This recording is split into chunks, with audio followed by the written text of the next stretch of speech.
Bonsoir, bonsoir. Bonsoir à toutes et à tous. Aujourd'hui, on est réunis sur le dernier épisode de la série Parlant entrepreneuriat avec l'ANETI. Je me présente brièvement. Je suis Ahmed Hamouda, je suis start-upper en healthcare. Je suis le vice-président de la Chambre polono-tunisienne, dans la partie polonaise. Et aussi, je fais partie du cluster Polish Arab Innovation Cluster. Ce soir, on a avec nous Monsieur Majdi Hassan, le directeur exécutif de l'IACE, Monsieur Oussama Massoud, président de Tunisian Startups, et Madame Zaina Massoud, présidente de The Dot. Pour aujourd'hui, on va parler plus de l'écosystème des startups tunisiennes, leur cadre réglementaire, les mécanismes de financement et l'avantage que la Tunisie peut offrir, ainsi que les principaux défis à relever. On va commencer avec Monsieur Oussama Massoud. On va parler du label Startup Act, en tant que première initiative de cadre réglementaire pour les startups en Afrique. Si vous pouvez nous parler un peu de l'histoire de Tunisian Startups et aussi par rapport à la task force et l'élaboration du cadre réglementaire.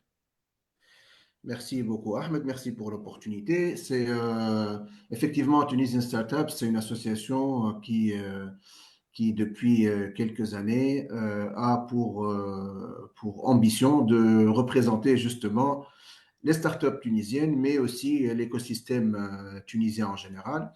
Et le commencement de cette association-là était au début, au moment où il y avait cette ébullition et la création d'un embryon d'écosystème tunisien, et où on sentait le besoin de se réunir et de fédérer l'effort de tous les acteurs pour déjà créer une plateforme d'échange entre toutes ces startups-là, et aussi évaluer la situation et voir comment on peut ensemble œuvrer pour améliorer un peu le cadre dans lequel on évolue.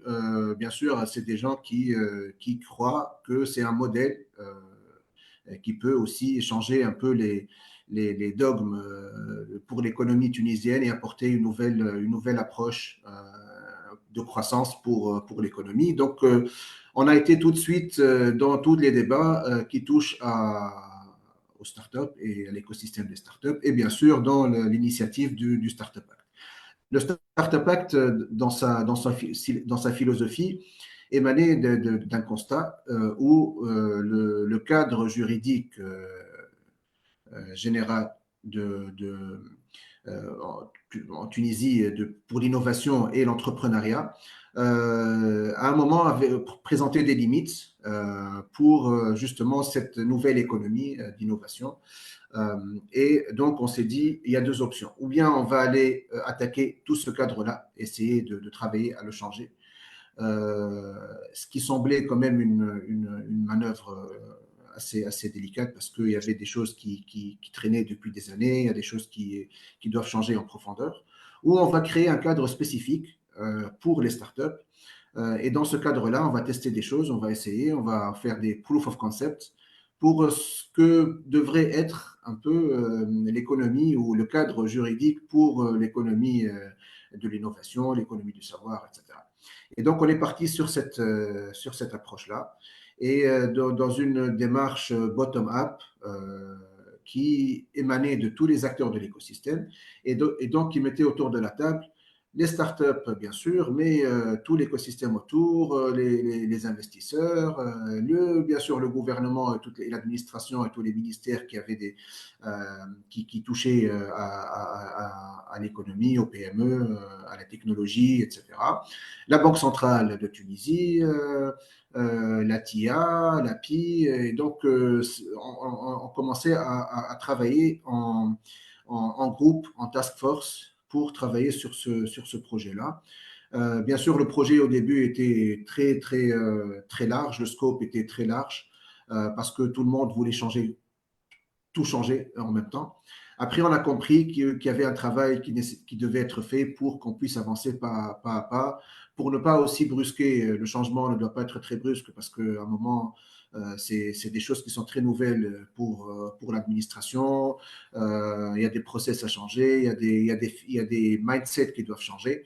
Mais tout le monde était dans une logique très positive et on a pu arriver à un cadre qui était assez simple à mettre en place, mais aussi où on a tenu à ce que la loi soit simple et facile, se comprenne facilement, mais qu'il y ait aussi des textes d'application qui soient prêts aussi pour que ce soit mis en application directement. Le texte d'application était prêt, les circulaires de la Banque centrale étaient prêts, et tout le monde était préparé à commencer directement à mettre en place cette loi qui est passée en octobre 2018 et qui a commencé à être implémentée en avril 2019 avec les premiers labels.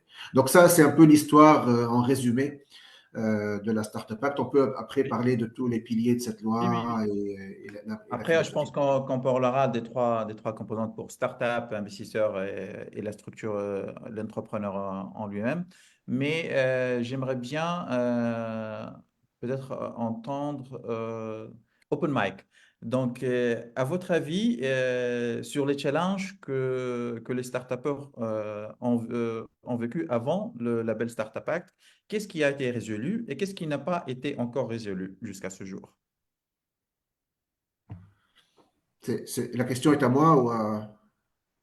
Celui qui veut prendre la parole. Vas-y, Oussama, si tu veux commencer, vas-y, hein. Et c'est un grand sujet parce que oui, il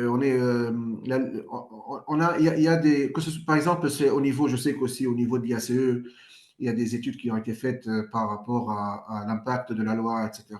Au niveau de Tunisia Startups aussi, on a travaillé sur l'évaluation de la loi sur plusieurs axes. Donc, le premier axe, c'était de recueillir le retour le retour d'expérience des startups elles-mêmes Mhm, par mhm. rapport à leur vécu sur le terrain de cette loi-là. Et donc, on a identifié dans ce cas des choses qui étaient dans la loi, qui n'étaient pas encore opérationnalisées. On a D'accord. identifié des choses qui manquaient aussi parce que on découvrait au fur et à mesure que à un moment il y avait des limites qui étaient atteintes et on devait passer à Mhm, à d'autres choses, notamment par exemple dans les mécanismes d'investissement qui doivent être mhm. modernisés.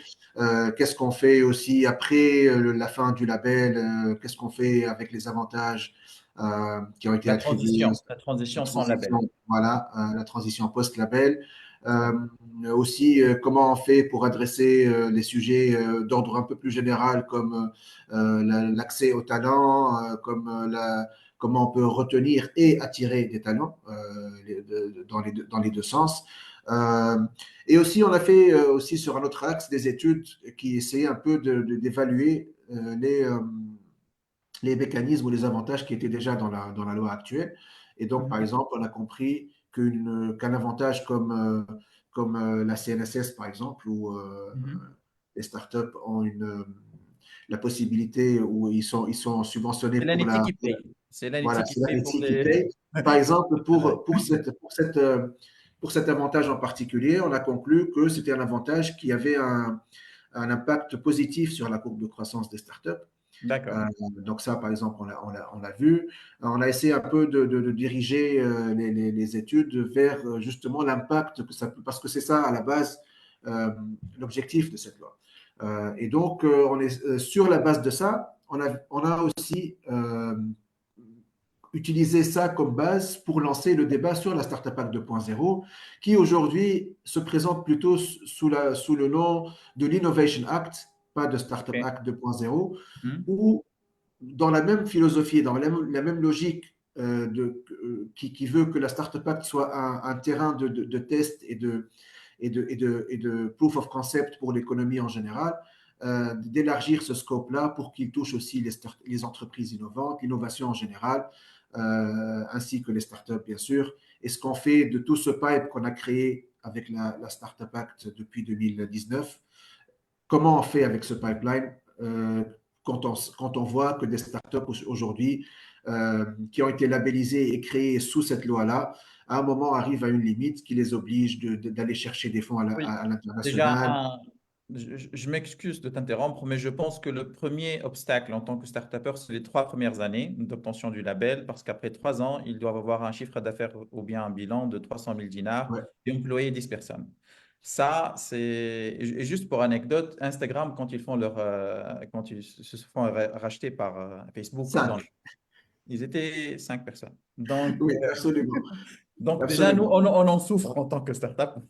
Oui, mais exactement. Mais ça, Ah, c'est des choses qu'on remarque aussi après parce qu'à un moment, il devait y avoir des KPIs ou oui, des milestones oui. qu'on pouvait utiliser pour un peu évaluer la scalabilité des startups, etc. Et ça devait passer pour tout le monde, ça devait être très clair, etc. Mais après, bien sûr, on peut déceler sur le terrain que c'est des choses qui ne sont pas probablement très précises et qu'on doit D'accord. changer. De toute façon, les 3 années viennent de passer pour la première Oui, cohorte. Donc, c'est maintenant qu'on va devoir évaluer oui. ça. D'accord. Monsieur Majdi, est-ce que vous avez, si vous pouvez nous donner quelques informations par rapport aux études d'impact que l'IACE a faites par rapport au label Startup Act ou bien sur l'écosystème des startups en Tunisie?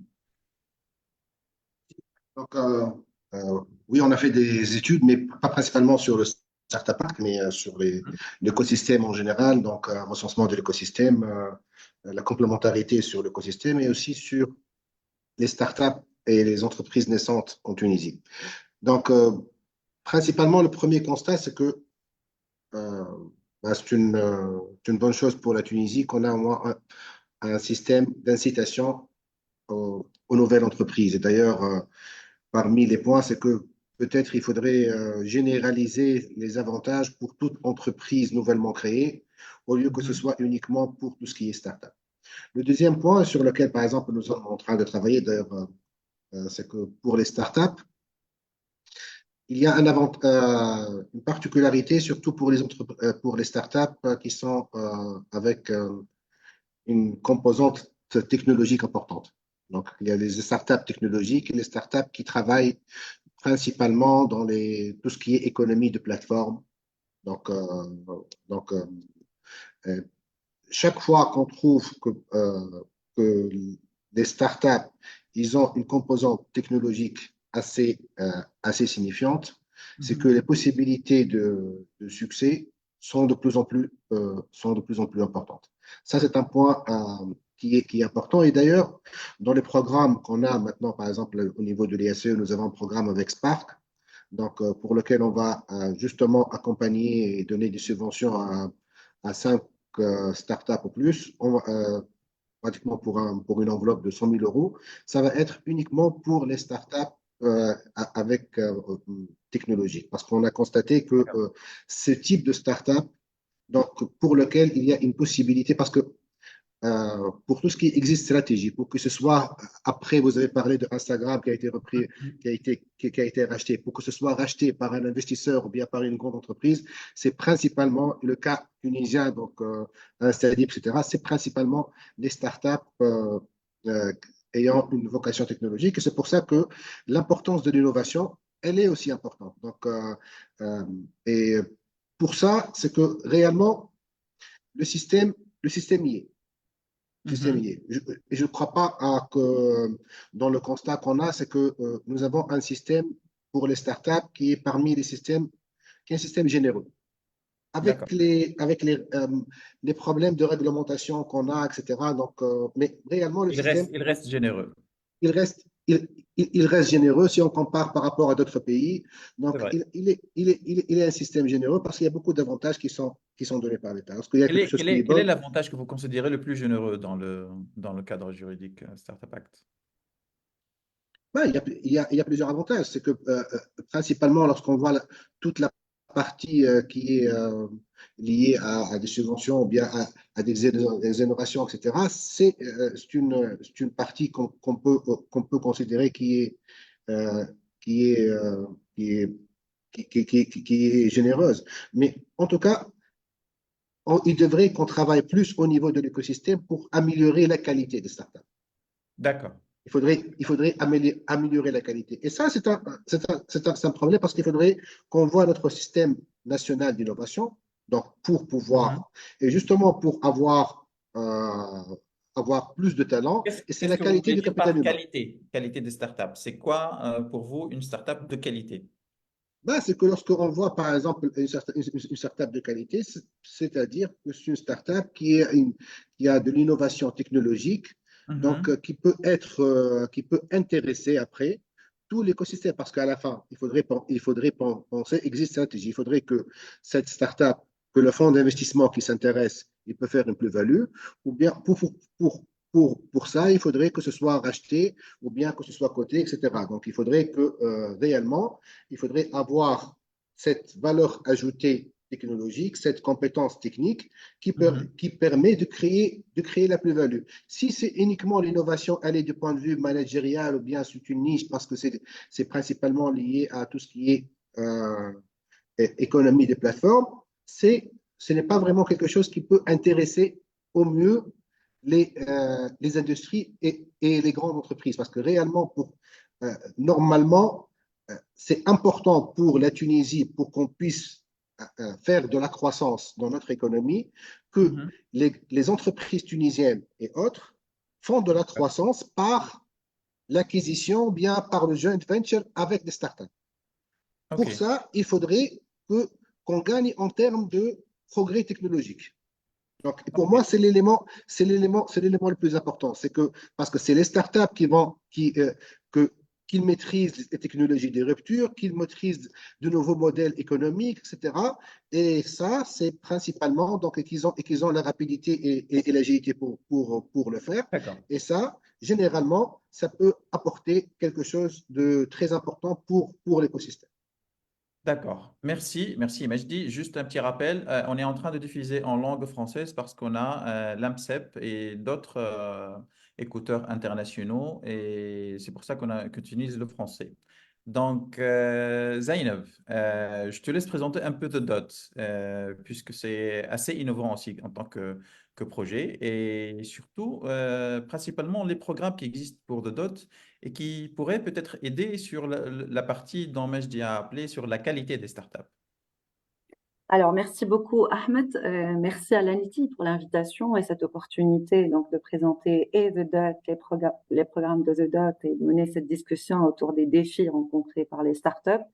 The Dot, pour ceux qui ne connaissent pas, c'est un hub d'innovation. C'est le premier hub d'innovation. Il est porté par un partenariat public-privé avec le ministère des Technologies de la Communication, la Fondation Tunisie pour le développement, l'Union européenne via le programme Innovi qui est piloté par Expertise France et la GIZ qui est la coopération allemande. The Dot a vu le jour en 2021. Il s'agit d'une plateforme d'échange et de fédération. Donc The Dot a été créé pour fédérer l'écosystème de l'innovation en Tunisie en créant une plateforme dans laquelle pourront se rencontrer tous les acteurs. Quand on parle d'acteurs, on parle d'universités, d'incubateurs, d'accélérateurs, d'associations, d'investisseurs, de business angels, d'étudiants, de jeunes de manière générale. Et l'idée, c'est de créer un centre de ressources avec des ressources disponibles gratuitement à la disposition de tous ces acteurs-là qui les aideront à mieux développer leur travail, qui répondraient à leurs attentes. Et c'est ce qu'on a réussi à faire, je pense, en 3 ans aujourd'hui. Donc, The Dot a développé 8 programmes à la destination des startups et des entrepreneurs innovants de manière générale. Donc, on a un pool d'experts qui est disponible gratuitement, qu'on peut réserver via l'envoi d'un simple mail à l'équipe. Tous les éléments, ils sont sur la page Facebook ou les pages LinkedIn, enfin sur les réseaux sociaux de manière générale. Il y a les manières avec lesquelles on peut profiter des services de The Dot. Donc, on a de l'expertise disponible. Donc, cette expertise, elle est variée. Il y a des experts techniques, il y a des experts en access to market, il y a des experts en access to finance, il y a des experts juridiques, des experts comptables, enfin, il y a tout. Ces experts-là, c'est nous qui les payons, donc grâce aux donations de nos partenaires, et ils sont mis à la disposition de l'écosystème gratuitement. Donc, tous les entrepreneurs peuvent les booker, passer du temps avec eux, leur poser leurs questions et puis un peu avoir des réponses qui les aideront à mieux développer leur business. Donc ça, c'est DotExpert. On a aussi DotCamp. DotCamp, c'est un programme qui héberge tous les ans à peu près 25 startups pendant une année. Donc on héberge et la startup, et le fondateur et son équipe. Donc toute l'équipe est hébergée gratuitement. On leur donne accès donc à des bureaux, à nos salles de réunion, à toute la dynamique au sein de Dot. Dot, c'est aussi le lieu de rencontre de tout l'écosystème de l'innovation. Donc, il y a des événements qui sont organisés, il y a des formations, il y a des rencontres, il y a des investisseurs qui viennent découvrir l'écosystème à travers de Dot. Donc, DotCamp, le campus, il est soumis à appel à candidature. Donc, tous les ans, au mois de mars, on sort un appel à candidature. Il y a tout un processus de sélection. On sélectionne à peu près 25 startups qu'on héberge pendant une année. Et ces startups-là jouent un peu le rôle de vitrine de l'innovation en Tunisie. Donc, c'est toujours du donnant-donnant. Donc, il y a de la réciprocité partout. Donc, c'est des startups qui montrent ce qu'il y a de mieux dans l'écosystème de l'innovation en Tunisie et qui contribuent eux-mêmes à accompagner, à répondre aux questions des jeunes, etc. On a aussi d'autres petits programmes comme l'Exec in Residence, c'est des executives des C-levels qui viennent passer du temps avec les entrepreneurs innovants. L'idée, c'est de les challenger, c'est de leur ouvrir un peu leur portefeuille de contacts, les conseiller par rapport aux choix qui sont faits dans leur aventure entrepreneuriale. On a également un autre programme qui s'appelle Dot Landing qui accompagne donc les entrepreneurs de la diaspora. On a le Soft Landing Programme dans le cadre du Digital Transformation Center qui lui accompagne tous les entrepreneurs étrangers qui souhaiteraient s'installer en Tunisie ou investir dans des entreprises tunisiennes. On a on a BridgeUp qui est un programme qui lui, par contre, accompagne des structures d'accompagnement dans la région du Moyen-Orient. Donc, on a travaillé essentiellement sur 3 pays en dehors de la Tunisie, qui sont la Jordanie, la Palestine et le Liban. Nous avons accompagné, fait l'assessment, l'évaluation de 4 structures d'accompagnement que nous sommes en train aujourd'hui d'accompagner moyennant une roadmap pour améliorer leurs services. Nous avons également mis en place tout un programme de formation et d'accompagnement pour 35 startups de la région pour les aider à s'internationaliser. Et nous avons clôturé ce programme-là par une grande conférence qui s'est tenue donc la semaine dernière à The Dot, en invitant un peu tout cet écosystème et en invitant également nos partenaires des pays africains pour créer un peu le lien entre la région du Middle East et l'Afrique. Donc ça, c'est un peu ce qu'on fait aujourd'hui. Nous travaillons essentiellement dans... Ah ouais, c'est pas tout, mais en gros, c'est un hub et il faut imaginer The Dot un peu comme un hub USB, là où toute structure vient, plug un peu son programme et interagit avec la communauté. Donc c'est très human-centric et nous capitalisons un peu sur l'effort commun.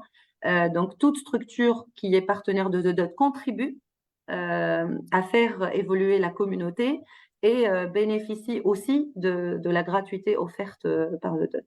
Parfait. Donc, on a un commentaire de M. Mahdi Zarbar. Les startups sont souvent confrontées à l'administration qui ne connaît pas la loi ou qui fait semblant de ne pas la connaître.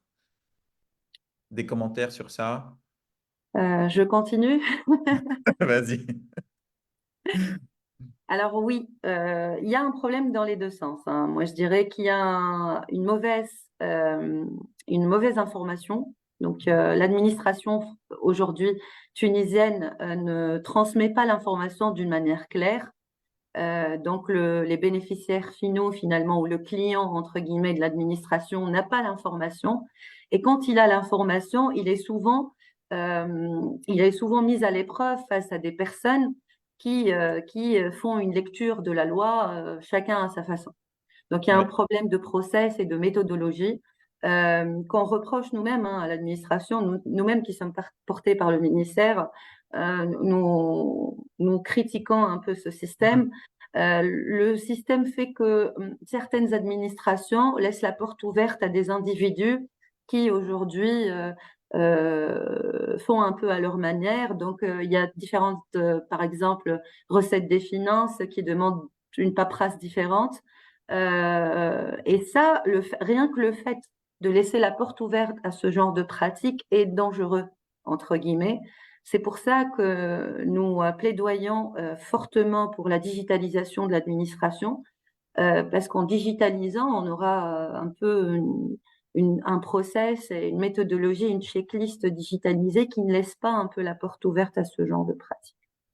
Oui, je veux juste rappeler pour les auditeurs que nous utilisons le français juste par rapport à notre partenaire, l'AMCEP, de cette série. Donc voilà, qui veut parler aussi des problèmes par rapport à l'administration? Oussama, Majdi? Oui, oui, je pourrais. Après, par rapport à ce qu'a dit Zayn, je pense que ça résume un peu la situation, mais en général, oui, il y a un problème de diffusion. Il y a aussi parfois des problèmes de compréhension aussi, il faut le reconnaître de la part des startups aussi, mais sur la portée, par exemple, de certains avantages ou comment ça se met en place, ce qu'ils doivent eux-mêmes faire ou entamer comme procédure pour bénéficier d'un avantage ou etc. Mais ça aussi, c'est un problème de communication et de diffusion de la loi. Mais on se retrouve, par exemple, des fois à devoir expliquer aussi des choses à l'administration en elle-même, Oui. devoir présenter des textes de loi, devoir argumenter, etc. Mais bon, on se dit que à la fin, c'est de bonne guerre parce que de toute façon, c'est une loi qui est récente tout de même, qui change un peu certains paradigmes. Par exemple, la loi Startup Act, c'est la première loi où tout le process se passe en ligne. Digital. Tout est digitalisé. Donc, de la candidature jusqu'à l'évaluation, jusqu'au pitch s'il y en a, jusqu'à l'annonce des résultats, etc. Donc on est dans un changement un peu de mentalité aussi et d'approche. Donc, c'est un peu compréhensible. Après, il faut aussi, notre rôle en tant qu'acteur, nous, de l'écosystème, c'est aussi de simplifier ça, c'est aussi d'être un soutien plutôt pour tout le monde, pour qu'on puisse faciliter l'information et la diffuser, tout en bien sûr poussant vers une application de la loi Mhm. et vers une uniformisation de l'interprétation de la loi dans les différentes administrations. D'accord. Aussi, Mehdi, il dit que tout reste centralisé dans la capitale, malheureusement. Il demande s'il y a un centre de dot à Sousse, par exemple. Alors, The Dot n'a pas été pensé pour ouvrir un peu partout en Tunisie. Il a été pensé pour se connecter à différents acteurs. Donc, The Dot a virtualisé pratiquement tous ces programmes. Donc, tous les programmes, que ce soit, si vous voulez, réserver du temps avec un expert, etc., c'est possible de le faire en ligne. Vous n'avez pas besoin de venir physiquement à The Dot pour en profiter. Et The Dot travaille étroitement aujourd'hui avec différents centres un peu partout Mhm. en Tunisie. Typiquement à Sousse, nous avons Innovation City comme partenaire. Dans les régions inland, nous avons les centres Elif, les cyberparks de S2T. L'idée, c'est vraiment de ne pas un peu dupliquer à chaque fois le même modèle qui n'a pas réussi depuis des années. Faire un truc à Tunis, à partir du moment où il réussit, on ouvre un peu partout, ça fait des OPEX et des CAPEX peut pas finalement qu'on peut pas gérer à la langue, et ça touche un peu à la sustainability du projet. L'idée, c'est vraiment d'aider à monter en compétence certains hubs régionaux, et puis d'ouvrir un peu au maximum et de digitaliser au maximum les services gratuits qui sont offerts à The Dot. Oui, mais je pourrais rajouter aussi que l'idée, c'est de centraliser tous les services dans un même endroit, disons. C'est comme à la station F. Déjà, à Dodot, on trouve un bureau de la NETI, on trouve un bureau pour toutes les structures d'accompagnement. Donc, je vous conseille d'aller visiter Dodot. Vous allez voir par vous-même, vous allez comprendre la philosophie. Après, il y a une question sur c'est le Startup Pack. Est-ce que c'est un programme de développement ou bien de progression? Exemple, passer du niveau 3G vers la 5G. Bon, La Startup Act, c'est tout simplement un cadre réglementaire qui va permettre de définir c'est quoi une startup pour la loi en Tunisie. Donc, c'est quoi une Ça startup? serait bien que tu définisses c'est quoi la startup, parce qu'on a déjà une question sur c'est quoi la startup déjà. C'est quoi D'accord. une Donc, startup? déjà, il n'y a pas une définition qui est mondialement reconnue pour une startup, mais il y a des caractéristiques on va dire, Critères, par exemple. des attributs voilà, qui définissent un peu le startup, c'est un modèle, donc c'est une entreprise, mais qui est dans une phase de sa croissance qui est au tout début de sa croissance. Donc, startup, c'est commencer, c'est dans le nom. Et l'objectif de cette petite structure temporaire, c'est de chercher un business model qui lui permet de devenir une entreprise par la suite. Et généralement, elle est définie par, bien sûr, de l'innovation, parce que c'est l'innovation qui va lui permettre de justement aller et faire cette croissance, Mhm. et d'un potentiel de croissance important qui est la scalabilité. Et donc, quand on trouve ces deux attributs, on peut dire que c'est une entité qui est en train de chercher un business model pour justement trouver ce point de rupture, pour entamer une croissance qui va en faire rapidement une entreprise avec un business model clair, etc. Donc, une startup, c'est une entreprise qui est dans une phase particulière et qui cherche à se développer rapidement pour devenir une entreprise à succès. C'est tout simplement ça. C'est pas un nouveau type d'entreprise. Hein. C'est pas, c'est voilà, c'est juste un modèle de croissance qui est un peu spécial. C'est une phase, disons, c'est une phase de vie d'une entreprise. C'est une phase où Voilà. l'entreprise, elle est en train de se chercher en elle-même, de développer un plan d'affaires qui est clair et qui est Voilà. repeatable et scalable, c'est-à-dire à très fort potentiel de croissance. Exactement. Sinon, on a un autre commentaire. J'aimerais bien que si, mais je dis par rapport aux études que vous avez fait par rapport à l'IACE, quelles sont les opportunités que vous avez rencontrées qui se sont bien présentées pour les jeunes qui veulent lancer leur entreprise et qui les aident le plus à se concentrer sur cette première étape de vie de l'entreprise. Le micro. Oui, c'est bon. Donc, pour l'ISCE, donc, en tant que think tank, et on travaille beaucoup sur tout ce qui est études, mais nous avons aussi des programmes d'accompagnement. Je voulais dire un point important, c'est que lorsqu'on voit maintenant les opportunités, il y a beaucoup d'opportunités qui sont disponibles. Malheureusement, et ça, c'est le paradigme qu'on a, c'est qu'en même temps, nous avons des demandes pour Mhm. accès au financement, mais nous avons aussi, par exemple, je prends uniquement le volet financement, nous avons des fonds qui ne sont pas utilisés. Nous avons beaucoup d'opportunités qui ne sont pas euh, utilisées par plusieurs startups. Pourquoi? Parce que Mhm. réellement, il y a une demande maintenant très importante pour tout ce qui est des innovations qui sont liées à tout ce qui est des process, à l'innovation, aux nouvelles technologies. Par exemple,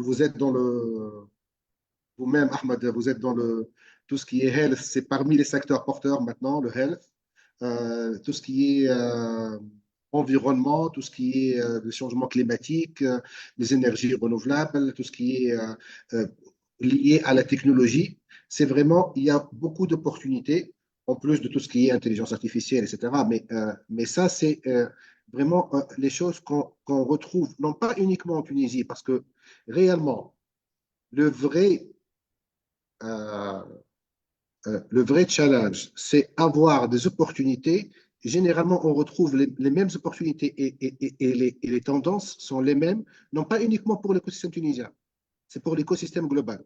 Donc, on peut pas retrouver, on retrouve pas il y a par exemple des opportunités qui marchent pour l'économie tunisienne. Mhm. Si vous êtes s'il y a des opportunités, ça va être vraiment, c'est du global. Et les startups, leur avantage, c'est que réellement, ils sont orientés vers des marchés internationaux. Donc, euh, Un autre point qui est assez important que je voudrais mentionner, c'est généralement les gens en parlent beaucoup de tout ce qui est innovation et technologie naissante. On parle Oui. maintenant de l'intelligence artificielle, on parle de ces technologies-là, donc les 5G, les nanotechnologies. Mais on retrouve aussi que dans des secteurs, qui sont des secteurs qu'on considère, disons, en déclin, il y a des opportunités de process et des opportunités qui peuvent créer de la valeur ajoutée. Donc, mais ce qu'on retrouve, c'est que réellement, l'aptitude technologique, c'est l'élément clé. Donc, il faudrait bien maîtriser la technologie et on retrouve que maintenant, par exemple, c'est le cas pour les startups et c'est aussi pour le cas même pour plusieurs PME tunisiennes. Donc, le point qui intéresse, par exemple, pour avoir des joint ventures ou bien pour avoir des fonds d'investissement internationaux pour qu'ils soient associés à ces initiatives et à ces projets-là, c'est l'aptitude technologique et la maîtrise de la technologie. Donc, Parfait. et ça, c'est le Je point, vais juste... et ça, c'est le point important. Parfait, merci. Mais je vais juste rebondir un peu sur disons, les avantages du label Startup Act. Donc, on a trois piliers. Donc, la startup en elle-même en tant que structure, et on a l'entrepreneur et on a l'investisseur.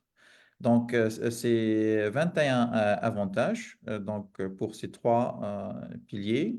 Et ça permet de se lancer disons, sans avoir à repenser, disons. Parce que, par exemple, pour l'entrepreneur, s'il lance une entreprise et, par exemple, si ça ne marche pas, il y a la résolution de l'entreprise à l'amiable. Il y a un fonds de garantie pour les investisseurs. Donc, ceux qui investissent dans les startups, il y a une garantie jusqu'à 70% des fonds qui sont investis. Ça, c'est pour les structures d'investissement. Donc, pour améliorer, disons, la culture de l'investissement à capital à risque. Donc, parce que les Tunisiens et surtout les structures d'investissement ne sont pas habitués à ce genre de risque.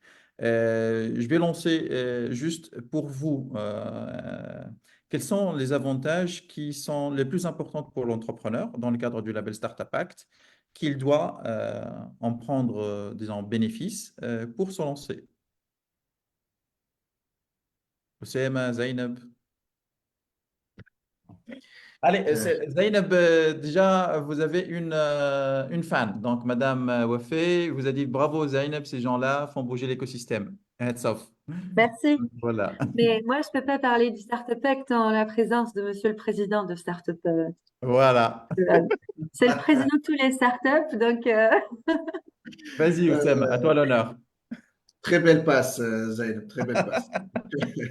Mais, euh, d'accord, c'est très important. La question est importante parce qu'il y a généralement peut-être une compréhension ou une mésinformation par rapport à ces avantages-là. Comme tu as très bien décrit, Ahmed, il y a trois niveaux. Donc, pour les entrepreneurs, l'idée, c'est justement d'encourager les gens à lancer leur start-up. Et donc, les avantages qui sont liés aux entrepreneurs, c'est par exemple l'avantage de la bourse, donc qui est donné à trois cofondateurs de la startup pendant une année sur la base de leurs derniers revenus, donc sur les 12 derniers mois. Donc, l'idée ici, c'est d'encourager les gens à garder leur niveau de vie pendant une année et en leur garantissant ça, leur permettre de prendre le pas pour aller dans cette expérience et dans cette aventure de start-up. Il faut savoir ici que les entrepreneurs et les cofondateurs ont 30 jours depuis la date de la labellisation pour demander cet avantage-là. Donc ça, c'est très important. Il y a des fois où cet avantage n'est pas utilisé parce qu'on ne respecte pas ce délai-là. Il y a Oui. aussi Et le l'avantage, il est payé par la NETI, donc aussi. aussi, cet avantage La est payé bourse. par le fonds de voilà. Il y a la partie et aussi il y a l'avantage toujours pour l'entrepreneur de prendre un congé pour création de start-up. Donc que ce soit dans le secteur privé ou public. Donc pour le secteur public, on peut demander un congé de création de start-up et prendre une année qui est renouvelable une fois. Et aussi pour le secteur privé, il y a juste des conditions pour le secteur privé si c'est des entreprises qui sont de petite taille, donc moins de 100 employés ou qui ont d'autres critères de taille, où il faut juste avoir l'accord Autorisation. l'autorisation de l'employeur. Donc, tu as parlé aussi de la liquidation à l'amiable, qui est aussi un avantage important parce qu'aujourd'hui, un des obstacles qui n'encourage pas les gens à créer leur start-up, c'est aussi de se dire que si la start-up elle échoue, moi j'aurai des problèmes, je pourrais pas, voilà, je pourrais pas lancer d'autres entreprises, voilà. Et sachant que les start-up en général ont un risque d'échec qui est supérieur à la moyenne d'échecs des entreprises classiques. Et c'est ça le modèle, hein, c'est basé sur ça. En Plus de contrepartie, bien sûr, 80% déjà. en contrepartie, bien sûr, il y a des opportunités de multiplication ou de gains qui sont beaucoup plus importants que les entreprises classiques aussi. Mais donc, pour pallier à ça, il y a, la loi a prévu donc la liquidation à l'amiable qui permet aussi de l'autre côté à l'investisseur de récupérer, dans le cas de cette liquidation, une partie de son investissement. Donc ça, c'est les avantages principaux pour les entrepreneurs qui est un peu réticent à prendre ce risque, etc. C'est de lui Oui, permettre de lancer sa startup dans de bonnes conditions. parfait. Ouais. Merci, Oussama. Donc, on a un autre commentaire. C'est pas خويا الندوة هذه تحكي على حاجة اسمها ستارت اب، هذه حاجة جديدة تو معمول بها على صعيد العالم، تخش شركة النمو. Ok, juste je rappelle, on utilise la langue française juste par courtoisie par rapport aux partenaires de cette série, c'est l'AMSEP. C'est juste pour ça. Mais je pense que l'ANETI va faire d'autres sessions en d'autres langues. Donc, voilà. Comment expliquer que paradoxalement, que le nombre des structures d'accompagnement, d'incubation, d'accélérateur augmente et le nombre des startups n'est pas aussi important, voire très faible. Et point numéro 2, ils finissent par s'installer à l'étranger. Des commentaires? Je peux, si. Vas-y. Alors, c'est pas un paradoxe forcément. En fait, nous avons très peu de structures qui accompagnent en très early stage, c'est-à-dire dans la phase d'idéation, etc. Il y a eu de bonnes initiatives, des centres 4C, etc., mais ça reste pas suffisant en fait. L'entrepreneuriat, c'est quelque chose qui, dans les pays développés, s'enseigne très très tôt. Donc, c'est des choses qui font partie des cursus de l'éducation nationale.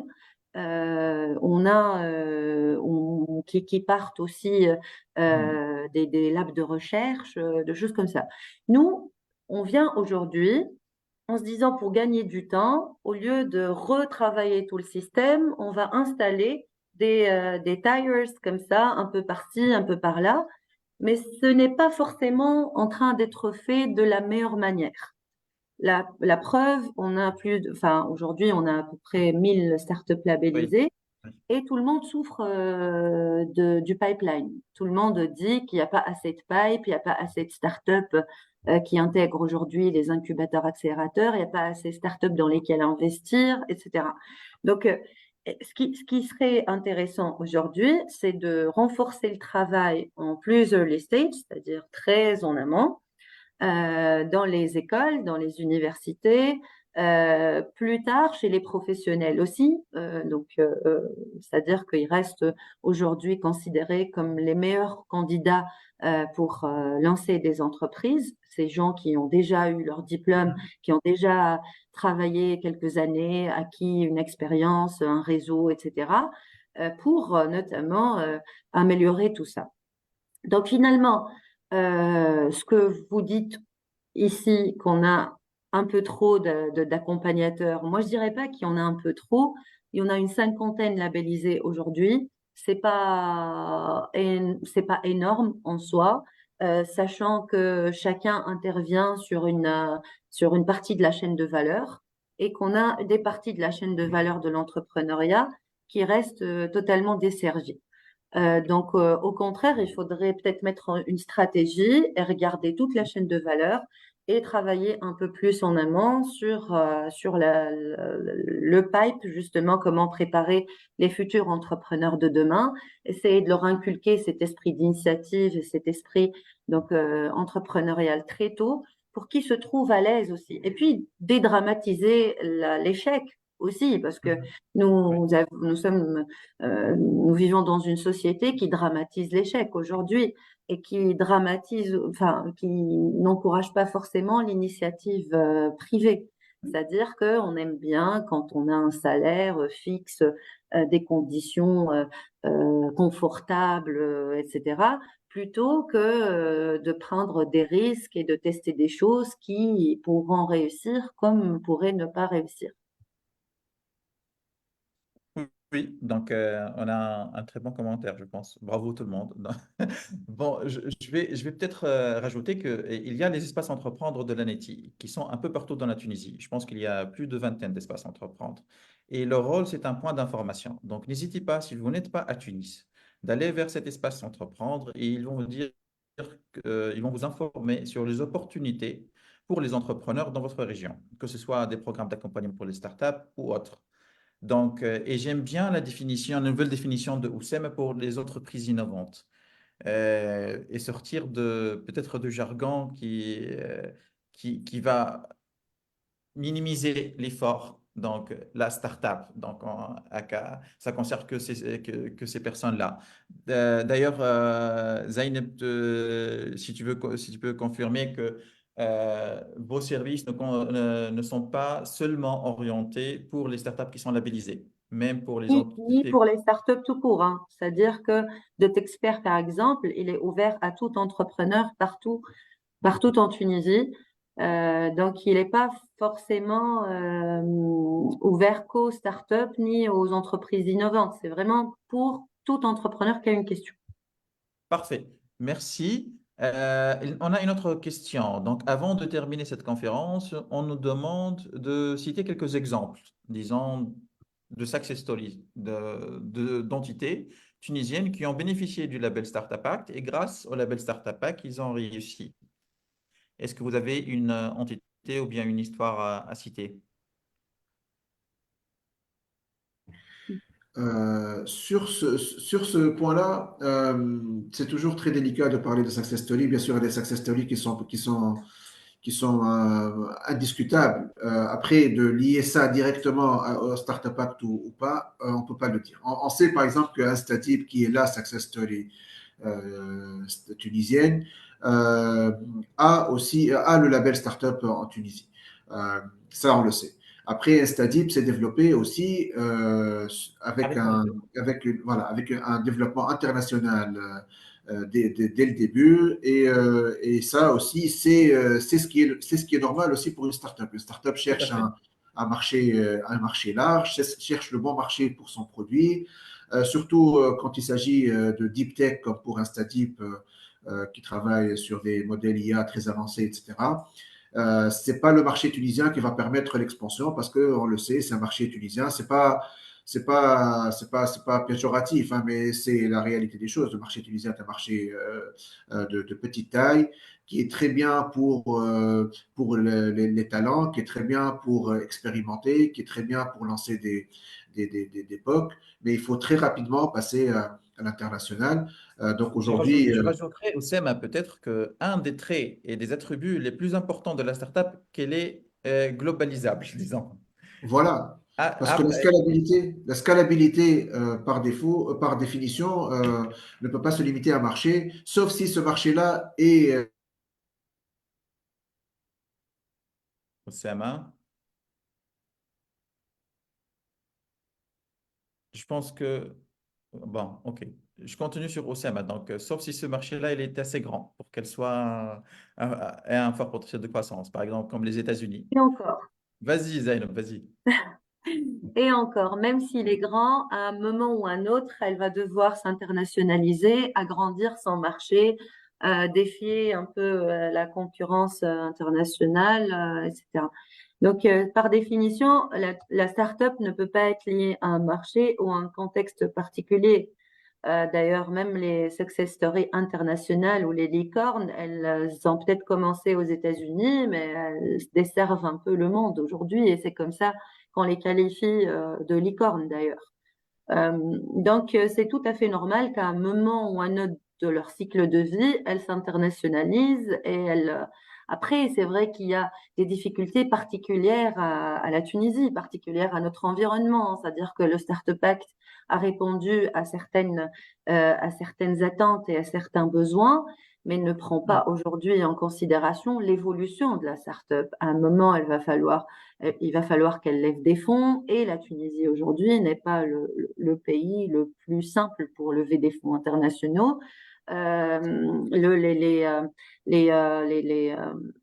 Donc les difficultés liées au Au taux mécanisme de d'échange, financement.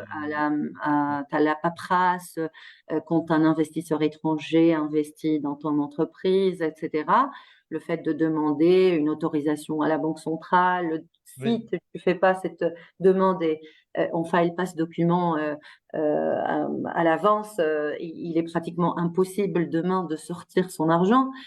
Toutes ces petites choses-là qui, à l'époque, n'étaient pas signifiantes parce qu'on n'avait pas des success stories, c'est vrai. le deviennent aujourd'hui parce qu'on commence à avoir des success stories et on voit un peu les limites du Startup Act. Et c'est pour ça qu'il nous faut cette loi de l'innovation et qu'il nous faut ce Startup Act 2.0 qui prenne en Tout à fait. considération un peu cette évolution. Et il est temps aujourd'hui d'évaluer un peu ce qui a été fait et de mettre à jour un peu et de mettre à niveau cette loi pour qu'elle réponde aux nouvelles exigences et nouvelles attentes. Si on veut créer des champions, il faudrait que notre loi le permette. Et aujourd'hui, malheureusement, notre loi ne permet pas de créer des champions.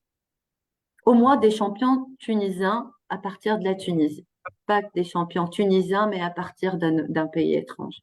Si on veut créer de la valeur en Tunisie, si on Tout à veut fait. avoir nos propres champions qui lèvent des fonds depuis la Tunisie, qui croient depuis la Tunisie, il faudrait passer cette loi Startup Act 2.0. Parfait. Donc, sur ça, Majdi, je te passe par rapport. On va terminer avec une question. Quels sont vos conseils pour les startups tunisiennes? Donc, d'après les études que vous avez faites au sein de la SIE, c'est quels conseils vous donnez aux startups tunisiennes qui sont en train d'essayer de trouver leur chemin vers le succès, disons? Là, je vais laisser répondre à cette question à Zayn parce que c'est elle qui s'occupe plus de tout ce qui est accompagnement, mais je voudrais juste D'accord. réagir par rapport aux Au Startup questions Act 2.0? au Startup Act 2.0 et par rapport à, à l'écosystème. C'est vrai que lorsqu'on voit maintenant ce qui se passe en Tunisie, c'est que le point positif que nous avons un écosystème. Une cinquantaine d'acteurs, plus, etc. Il y a de la duplication, mais après tout, nous avons un système. Et ça, c'est un point important sur lequel il faudrait capitaliser. Il faudrait juste qu'il y aura deux points sur lesquels il faudrait les deux points importants. C'est tout ce qui est ideation et innovation. Il faudrait travailler sur ce volet-là et l'accompagnement post-création. Par exemple, au niveau de l'IACE, on s'intéresse plus à la partie post-création et la partie croissance, qui est généralement dans l'écosystème, on ne s'intéresse pas à la partie après croissance et accompagnement et la partie la qualité, ce qui va ramener la qualité, une bonne qualité, c'est tout ce qui est l'accompagnement au niveau du early stage, au niveau de l'idéation, au niveau du processus d'innovation. Ça, c'est le premier point. Donc, il faudrait que sur ce point-là, on travaille plus sur les deux autres bouts du process, parce que sur le volet accompagnement, encadrement, etc., donc nous avons, avec les limites qui existent, mais nous avons après tout un système qui marche donc, et qui prend un peu de maturité. Ce qu'il faudrait aussi travailler, il faudrait aller principalement sur le point qu'il ne faudrait pas que les chiffres, quels que soient les chiffres qu'on a maintenant, en termes de création d'emplois, est-ce que c'est des créations d'emplois pérennes ou non? Est-ce que c'est que le souci qu'on a avec les, maintenant avec les startups qui s'installent maintenant à l'étranger, principalement dans les pays de Golfe, donc à un stade qui est très avancé, parce qu'il y a maintenant du hunting des personnes et des bons projets. Nous avons vraiment, il faudrait, je crois, travailler plus sur la partie innovation et sur la partie, il faudrait optimiser de plus en plus la qualité des projets. Et ça, c'est le conseil que je voudrais juste terminer. Je donne à Zainab et à Oussama qui sont vraiment plus dans l'accompagnement direct des start-upers, c'est que euh, avec d'autres expériences que j'ai, que réellement, il faudrait avoir des projets qui sont plus bancables. Donc, et maintenant, c'est une tendance mondiale. C'est que maintenant, il y a de moins en moins de fonds qui sont disponibles dans tout ce qui est dans l'industrie de joint ventures. Donc, les gens, ils sont plus regardants sur la qualité des projets. Donc, il faudrait bien travailler le concept parce que ça ne sert à rien que ce soit un projet euh, qui est plutôt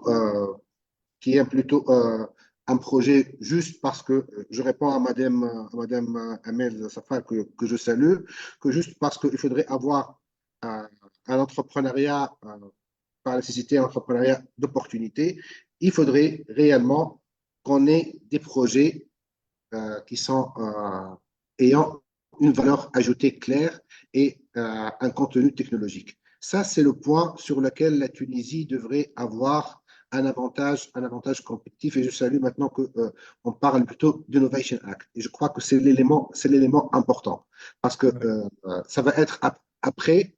Et il faudrait aussi en Tunisie, qu'on passe aussi et qu'on soit agressif pour attirer peut-être des start-upers d'autres pays. Donc, si on a possibilité de le faire, parce que c'est une concurrence ouverte dans le monde et il faudrait qu'on ait les mêmes outils, les mêmes armes. Parfait. Donc, Zainab et Oussama, donc, quel conseil avez-vous pour les jeunes qui veulent se lancer en mode startup? Je commence. D'abord, je m'excuse pour la coupure tout à l'heure. Euh, donc, des conseils, le premier conseil, c'est encore une fois de vraiment être dès le premier jour et by design une startup qui vise le marché international. Euh, Ne pas créer des produits pour le marché tunisien ou des solutions pour le marché tunisien et se limiter à présenter ou à un roadmap qui est purement tunisien. Donc ça c'est très important parce qu'aujourd'hui la croissance ne peut se faire que d'une façon globale. Euh, Aussi, il y a la notion du temps. Aujourd'hui, je pense qu'en Tunisie, on a un problème avec ça, même sur la partie de policy making en général et de mise en place des choses. La composante de temps est très importante. Ce que vaut l'idée aujourd'hui est différent de ce qu'elle vaut dans un an. Le dollar aujourd'hui vaut aussi beaucoup moins voilà, que demain. Et donc, du coup, c'est très important qu'on soit très regardant sur le temps. Ne pas passer le temps à vraiment aller dans les détails des choses. Je vais résumer parce que, on doit bientôt clôturer. Ah, Donc, ok, ok, ok, bien sûr. le premier point, c'est Think Local, Nick, Act Global.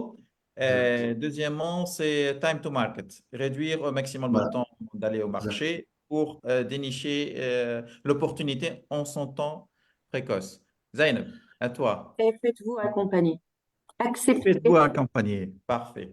acceptez d'être accompagné parce qu'il y a des gens qui sont passés par là, parce qu'il y a des gens qui ont des conseils à donner, parce qu'il y a des gens qui connaissent mieux que vous et il faut l'accepter. Il faut accepter qu'on ne détient pas la science infuse et qu'il y a des gens qui sont passés par là ou pas, ou c'est leur métier ils sont experts dans leur domaine, qui peuvent savoir mieux que nous, qui peuvent nous orienter.